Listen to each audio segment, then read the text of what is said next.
अत्याचाराची परिस्थिती होती त्यावेळी आई जिजाऊंनी छत्रपतींना छोट्या बालशिवरायांना सांगितलं की तुझा जन्म या रयतेला या अत्याचारातून मुक्त करण्याकरता झालाय, तुला कोणाची चाकरी करायची नाहीये, तर तुला स्वराज्याची स्थापना करायची आहे, जे तुझं राज्य असणार नाहीये, हे रयतेचं राज्य असणार आहे। आणि अशा प्रकारे जी प्रेरणा मिळाली त्या प्रेरणेतनं छत्रपती शिवाजी महाराजांनी 18 पगड जातीच्या सामान्य मुलांना तरुणांना एकत्रित केलं आणि त्यांच्यामध्ये पौरुष जागृत केलं आणि त्या मावळ्यांच्या भरोशावर प्रचंड मोठी या ठिकाणी स्वराज्याची निर्मिती केली।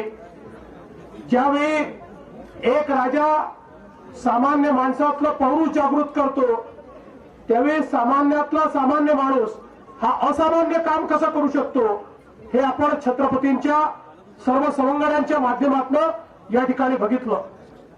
आणि म्हणून हे जे स्वराज्य आपल्याला छत्रपतींनी दिलंय ते या सर्व समाजाला सोबत घेऊन चालण्याकरता समाजातला शेवटचा जो व्यक्ती असेल त्याच्याही जीवनात परिवर्तन झालं पाहिजे।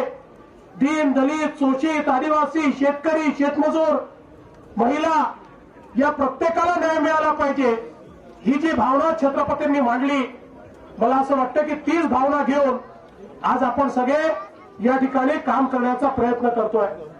आणि म्हणून मला विश्वास आहे ही जी काही छत्रपतींची प्रेरणा आपल्याला मिळाली आहे या प्रेरणेच्या आधारावर शेतकऱ्यांचे प्रश्न असतील, शेतमजुरांचे प्रश्न असतील, महिलांचे प्रश्न असतील, गरिबांचे प्रश्न असतील, वंचितांचे प्रश्न असतील, ते सोडवण्याचा प्रयत्न गेले 4-4.5 वर्ष आम्ही सातत्याने करतो आणि असाच आशीर्वाद छत्रपतींचा आमच्या पाठीशी राहील तर हे प्रश्न निश्चितपणे सुटतील हा विश्वास देखील या निमित्ताने मी व्यक्त करतो। मला या गोष्टीचा आनंद आहे की अनेक चांगली कामं ही या ठिकाणी आमच्या हातून होत आहेत। मग मराठा आरक्षणाचा प्रश्न असेल तर तो प्रश्न देखील आज आपण त्या ठिकाणी सोडवू शकलो आणि अनेक वर्षाची जी मागणी होती त्या मागणीला न्याय देण्याचं काम हे आपल्या सरकारच्या माध्यमातून झालं आहे।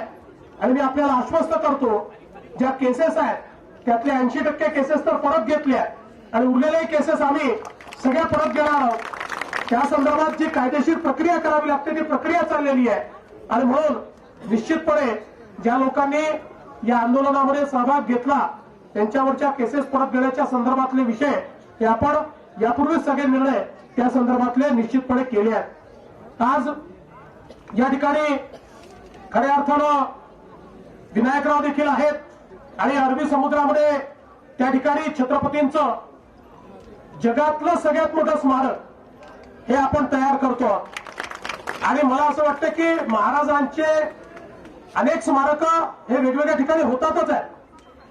त्यांनी केलेलं काम, त्यांचं कर्तृत्व, त्यांनी दाखवलेली दिशा, त्यांचं एकूण राज्यकारभार चालवण्याची पद्धती ही प्रत्येक गोष्ट पथदर्शी आहे। जगाने त्याच्यावर खऱ्या अर्थानं रिसर्च केला अशा प्रकारची आहे।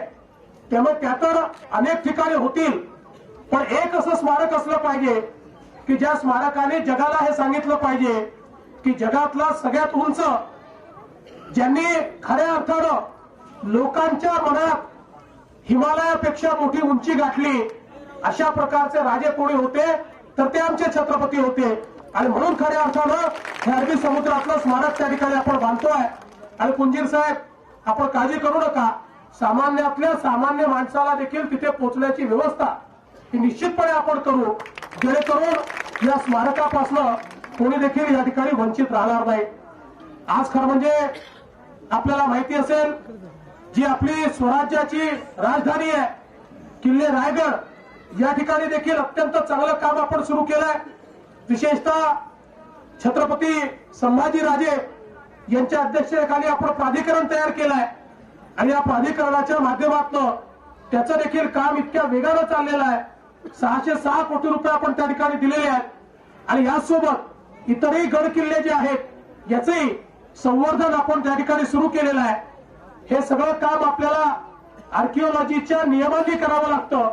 म्हणून सामान्य कामापेक्षा 3 पट जास्त वेळ हा त्याच्याकरता लागतो. पण ही सगळी कामं आज जर आपण किल्ले रायगडावर गेलात तर आपल्याला ही कामं दिसायला लागलेली आहेत आणि त्यातलं तिथलं एक मोठं परिवर्तन हे या ठिकाणी होत आहे. शरददादा सातत्याने या भागामध्ये आपण लोक खूप मोठ्या प्रमाणात येतात आणि म्हणून इथे पर्यटनाच्या व्यवस्था झाल्या पाहिजे याचा आग्रह करतात. कुंजीर साहेबांनी देखील काही मागण्या या ठिकाणी केलेल्या आहेत. मी निश्चितपणे आपल्याला सांगतो की या संदर्भातला सगळा जो प्लॅन आहे त्यामध्ये या सगळ्या बाबींचा समावेश आहे आणि त्या सगळ्या बाबी निश्चितपणे आपण करू जेणेकरून या ठिकाणी जे शिवभक्त येतात त्या सर्व शिवभक्तांना उचित सोयी आपण निश्चितपणे प्राप्त करून देऊ. आज खरं म्हणजे फार भाषण करायचा दिवस नाहीये.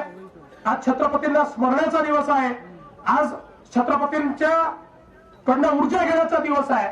आपण जन्मोत्सव या ठिकाणी साजरा करतो आणि या जन्मोत्सवाच्या निमित्ताने ते तेज आपल्या प्रत्येकाला प्राप्त हो आणि त्यांच्या याच तेजातून आमच्यासारखे त्यांचे जे सेवक आहेत यांच्या हातून समाजाची सेवा घडो अशा प्रकारचा आशीर्वाद आई तुळजाभवानीच्या चरणी, आई जिजाऊच्या चरणी आणि छत्रपती शिवाजी महाराजांच्या चरणी या ठिकाणी मी मागतो. खरं म्हणजे अनेक मान्यवर या ठिकाणी आहेत.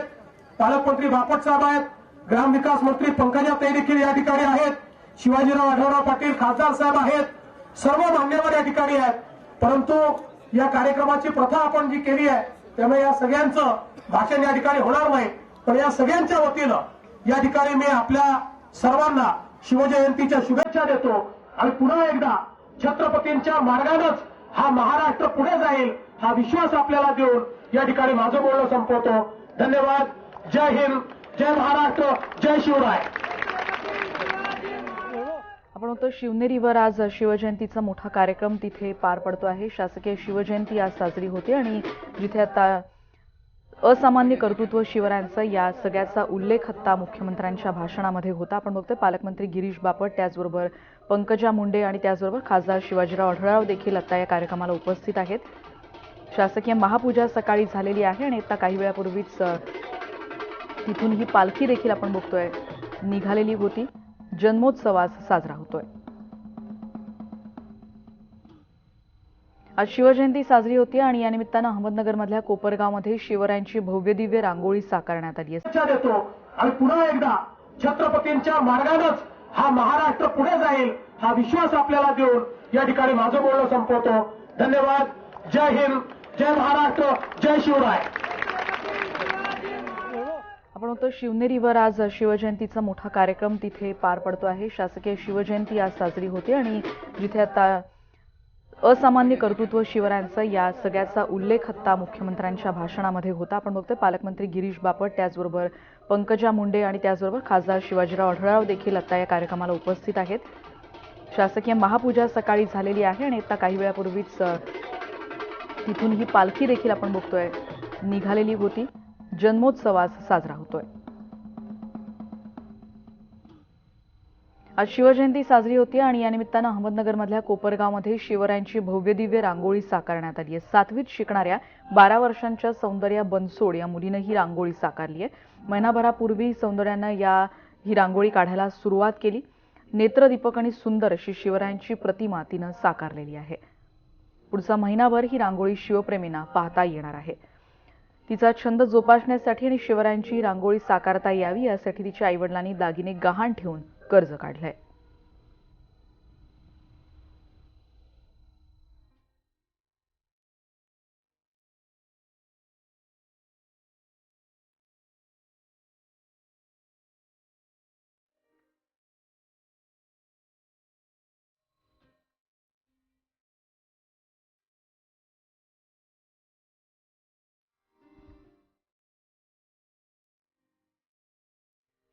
शिवजयंतीचं औचित्य साधत सांगलीत देखील 1.25 लाख स्क्वेअर फुटावर शिवराज्याभिषेकावर आधारित महारांगोळी साकारण्यात आलेली आहे. यासाठी 100 कला शिक्षक एकत्र आले होते आणि या सगळ्यांनी एकत्र येत ही रांगोळी साकारलेली आहे. कोपरगावनंतर ही दृश्य आहेत सांगलीची. 15 फेब्रुवारीपासून हा विश्वविक्रम साकारण्यासाठी हे सगळेजण झटतात. 250 बाय 550 फूट अशी ही रांगोळी आहे. 30 टन रांगोळीचा वापर यासाठी करण्यात आलाय. इथे साकारली जाते. लातूरचे विश्वविक्रमी रांगोळी कलावंत मंगेश निपाणीकर यांच्या प्रयत्नांमधून ही रांगोळी साकारण्यात आली आहे. बारी बाह पर संबुरती नाह पर जो सहस बाह पर राम विजराज है विजराज है।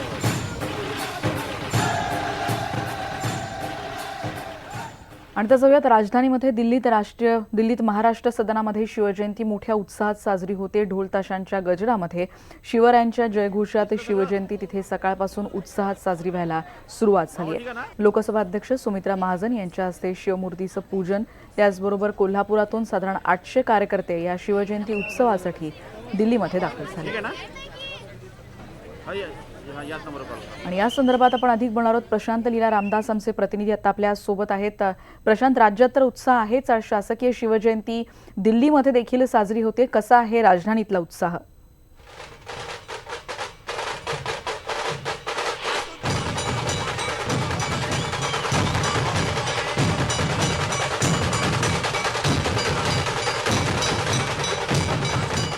आपण म्हणतोय कोल्हापुरातले तब्बल 800 कलाकार तिथे दाखल झालेले आहेत.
उत्साहामध्ये शिवजयंती सध्या साजरी